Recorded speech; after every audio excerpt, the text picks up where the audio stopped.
आपका Gupta exam YouTube channel पे हम देखेंगे उग्रवाद का उदय बाल लाल पाल से संबंधित महत्वपूर्ण तथ्यों को।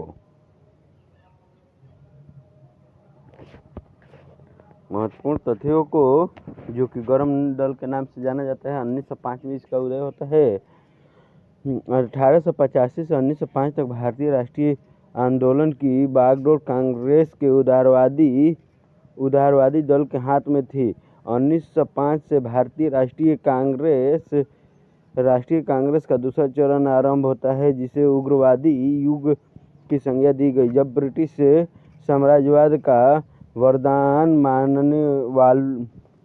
मानने वाले तथा उनकी न्यायप्रियता में अटूट विश्वास रखने वाले उदारवादी नेताओं का विश्वास टूटकर बिखर गया, तब कांग्रेस में एक नए तरुण वे का उदय हुआ, जो प्रार्थना के बदले संघर्ष का मार्ग अपनाने को आतुर था। उग्रवादी दल के नेताओं में प्रमुख थे बाल गंगाधर तिलक, लाला लाजपत राय, बिपिन चंद्र पाल, जिसे बाल लाल पाल तिगड़ी के नाम से भी जाना जाता है। अरविंद घोष गरम दल के इन नेताओं का मानना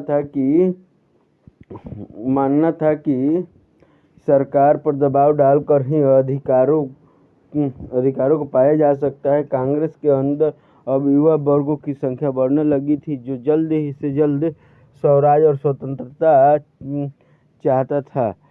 कांग्रेस के दो दल हो गए, एक शांतिमय ढंग से सरकार का सक्रिय विरोध करना चाहता था और दूसरा क्रांति का मार्ग अपनाना चाहता था। उदारवादी राजनीतिक उत्तेजना के साथ राष्ट्रीय पुनर्निर्माण नहीं करना चाहते थे। वे सरकार के साथ सहयोग के पक्षपाती थे, लेकिन उग्रवादी सरकार के साथ असहयोग और नौकरशाही के साथ संघर्ष करना चाहते थे। उग्रवादी सरकार के सुधारों से पूरी तरह संतुष्ट नहीं थे।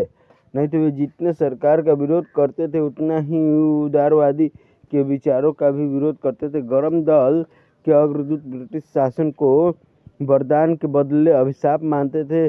उनके कार्यक्रमों में बहिष्कार तथा स्वदेशी और राष्ट्रीय शिक्षा को विशेष महत्व दिया गया था।